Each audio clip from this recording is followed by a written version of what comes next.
I was born in a small, dreary house on Spinner's Enden, a dress as bleak as the life within its walls. My father, Tobias Snape, a muggle of limited imagination and even more limited affection, filled our home with shouting and the occasional crash of glass.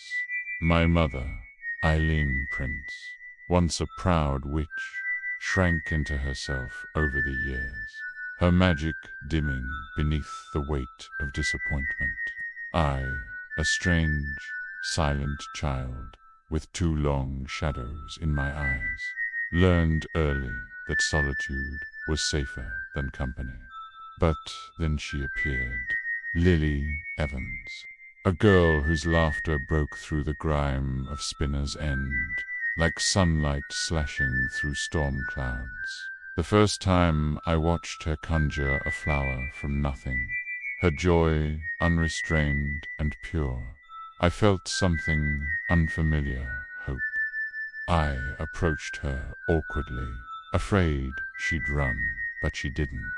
Instead, she smiled. That day, that moment, was the best of my life. She saw me truly, saw me not as the neglected boy in shabby clothes, but as someone worth speaking to, worth smiling at, worth trusting. For a while, I believed that was enough. Then Hogwarts came. The sorting hat barely touched my head before it hissed Slytherin.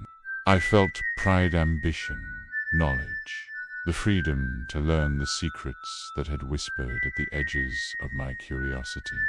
But when Lily was sorted into Gryffindor, something inside me cracked. She sat among shining faces and roaring applause, while I took my place beside emerald banners that suddenly felt colder than I expected. We promised it wouldn't change anything, that we would still be friends. For a time, we were. Then came them, James Potter, Sirius Black, and their little entourage of arrogance and self-satisfaction. Potter, with his messy hair and misplaced confidence, seemed determined to make my existence miserable.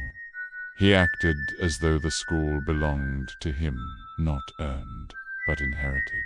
Sirius, no better, laughed as they dangled me upside down, or hexed me for their amusement. They called it fun. I called it torment. Lily, she tried to intervene sometimes, but humiliation has a way of rotting one from within. I excelled at my studies. Potions came naturally precise, elegant, a discipline where emotion was irrelevant. I thrived in the exactness, the control. I became adept at defense against the dark arts as well, though for entirely different reasons. Knowledge is power, and power is protection. My academic success drew the attention of older Slytherins, including Lucius Malfoy. They saw talent in me and usefulness. I saw in them a path to strength. Yes, I was drawn to the dark arts. They promised what I lacked: security, respect, the ability to strike back instead of cowering. But Lily hated that world. The more I was accepted among those who admired the dark, the more distance grew between us. I kept telling myself it was temporary, that she would understand one day. Foolish hope. And then I ruined everything. The words slipped out during one of Potter's public humiliations. Moment of rage, shame, and desperation. Mudblood. The instant it left my mouth, I knew it was unforgivable. The look in Lily's eyes hurt. Betrayal was sharper than any curse. I begged her forgiveness, but she walked away. For the first time since childhood, I felt truly alone again. And with loneliness came dangerous choices. I joined the Death Eaters. I told myself it was for power, for knowledge, for a place where I wouldn't be weak. I told myself many things. None of them excused what I became. Then I heard the prophecy, a half-heard whisper through a door, carried by fear and fate. I relayed it to the Dark Lord, thinking only of earning his approval, not understanding the consequences. When I realized the child he sought to destroy was hers, panic tore through me. I pleaded with Voldemort's pair Lily. I didn't care about her husband or their son, but her. Her life was the only thing that mattered. His cold assurance gave me false hope. I went to Dumbledore and pleaded with him to save Lily, and staking my whole life for it. She died anyway. When I found out, I felt as though every breath I had ever taken turned to ash. Grief, no, devastation, consumed me.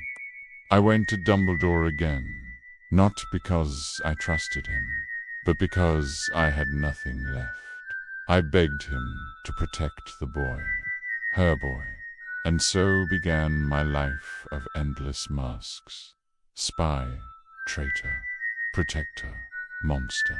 Whatever role was required to atone for the one choice that mattered. During Harry's first year, when Quirrell stalked him, I had to protect the boy I resented. Watching him fly after the snitch while Quirrell cursed him, I uttered counter-curses with quiet fury. The irony was unbearable. Saving the son of the man I despised. I was relieved when he survived another encounter with the Dark Lord, and how Lily Evans' protection is still there. I really miss her. I crossed paths with Lucius again, now a father, still venomous. He gloated about his influence, the Board of Governors, his expectations of Slytherin greatness. I listened in cold silence, maintaining a mask I had worn for years. When the basilisk terrorized Hogwarts, I, was though I will deny it, eternally relieved every time Harry survived. The thought of Lily's child petrified or dead, it chilled even me. Then came Lupinov, all people as a teacher. Dumbledore's sense of humor was grotesque at times.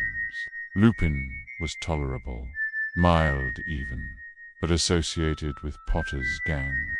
And then the news. Sirius Black had escaped Azkaban. Rage and hatred flared like funfever.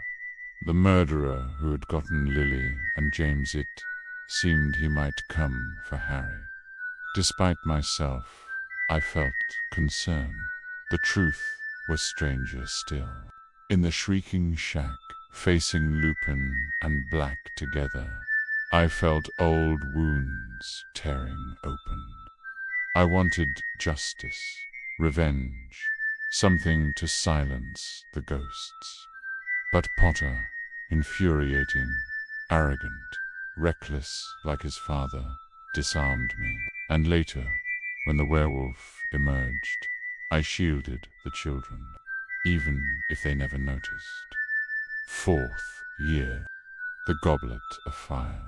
When Harry's name erupted from the flames, I felt shock, annoyance, and a flicker of dread.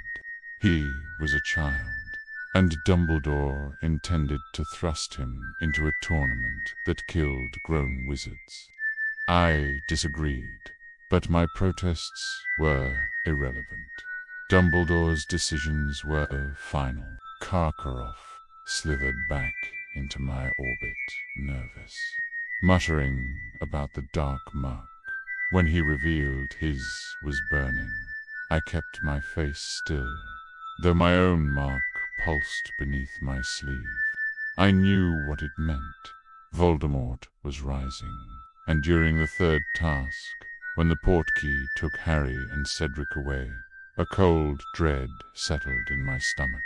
When Harry returned, screaming that Voldemort had risen, my mark confirmed it. The war had restarted.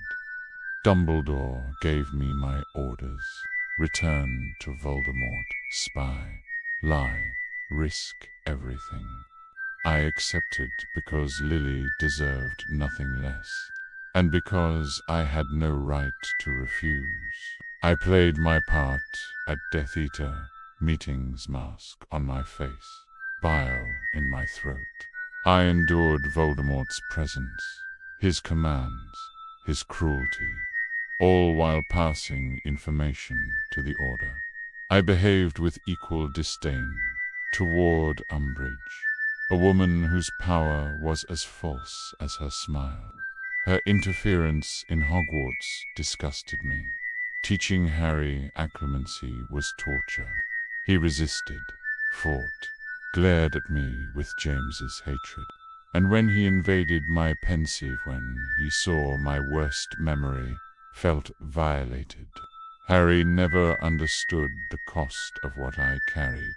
During the night at the ministry, when he ranted that Sirius was taken, I had to follow protocol, but quietly, indirectly, I alerted the Order.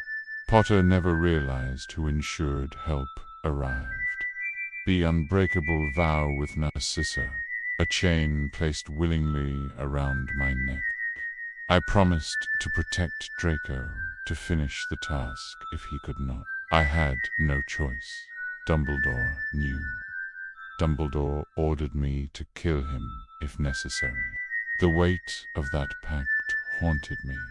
Throughout Draco's attempts to kill Dumbledore, I watched him sink deeper into despair. A child forced into a murderer's role. I was angry at Voldemort, at fate, at everything that led us to this path. And then, on the lightning-struck tower, I fulfilled my promise. Killing Dumbledore was the most revolting act of my life, but he asked it of me, begged for it, not for his sake, but to save Draco, and to keep Voldemort believing in me.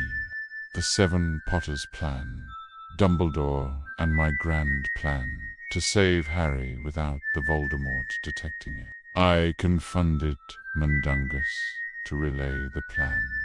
Polyjuice on 6 other people, and fly through means that would not be detected by the Ministry or the Death Eaters. I am glad it worked. Even then, I aimed only to disable, not kill. My Sectum Sempra on George was meant for a Death Eater, not to maim the Weasley boy. The error haunts me still.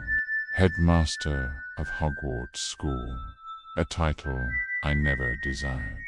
I presided over a school choking under the Carrow's tyranny, doing what little I could in secret protecting students, guiding resistance without exposing myself.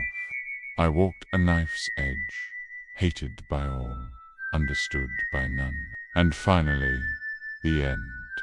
In the shrieking shack, Voldemort asked me to come. I felt something's wrong. He turned on me with the cold logic of a butcher. He believed I was master of the Elder Wand. He killed me as if I were a tool that had outlived its usefulness. As my blood stained the floor, Harry approached. For the first time, I looked into his eyes without resentment. Lily's eyes. The memory of her love was all I had left to give him. So I gave him everything. My truth, my life, my love for her unending, undiminished, even in death. My final words were simple. Look at me. So I could see Lily once more before darkness claimed me. As I lay on the last breath of my life, it is only her I see. After all this time, always